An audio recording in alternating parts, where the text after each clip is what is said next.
Bon, vous me connaissez, je dis les choses quand ça va bien, mais aussi quand ça va moins bien. Et aujourd'hui, c'est la Bambu Lab H2D qui me pose des soucis. Alors le problème, il n'est pas ultra flagrant, mais vous pouvez le voir ici. C'est de manière aléatoire de la sous-extrusion qui apparaît.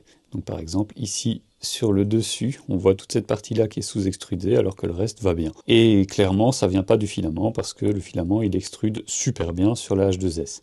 Voilà, ici encore, on a des soucis. Du coup, moi de mon côté, je me suis dit, bon, c'est pas grave, c'est sûrement un encrassement au niveau de l'extrudeur, donc j'ai démonté l'extrudeur, je l'ai nettoyé, et puis j'ai réimprimé mes modèles de test, qui sont ceux que vous avez vus, et comme vous pouvez le constater, ben, ça n'a rien amélioré. J'ai même essayé avec d'autres filaments, au cas où, voilà, vraiment aucun changement. Donc vu que c'est la procédure, j'ai contacté le service après-vente et je leur ai expliqué un peu le problème, ce que j'avais déjà fait, mais malheureusement, service après-vente, ça veut dire aussi qu'ils ont une structure de test à suivre. Donc j'ai dû repasser tous mes tests, j'ai dû réimprimer des modèles de tests que je leur ai envoyés, j'ai ensuite dû complètement redémonter. Tout ça pour faire des photos et prouver que je l'ai bien fait, parce que j'avais pas fait de photos avant malheureusement.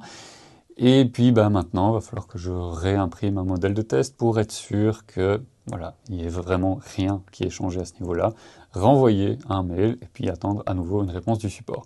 Mais là, honnêtement, je sèche, donc je ne sais pas du tout à quoi ça pourrait être dû. Soit c'est un capteur, soit a priori de manière mécanique, il n'y a rien qui peut bloquer. Voilà, donc dites-moi en commentaire si vous avez déjà eu ce genre de souci. Et puis on verra comment évoluera ce problème.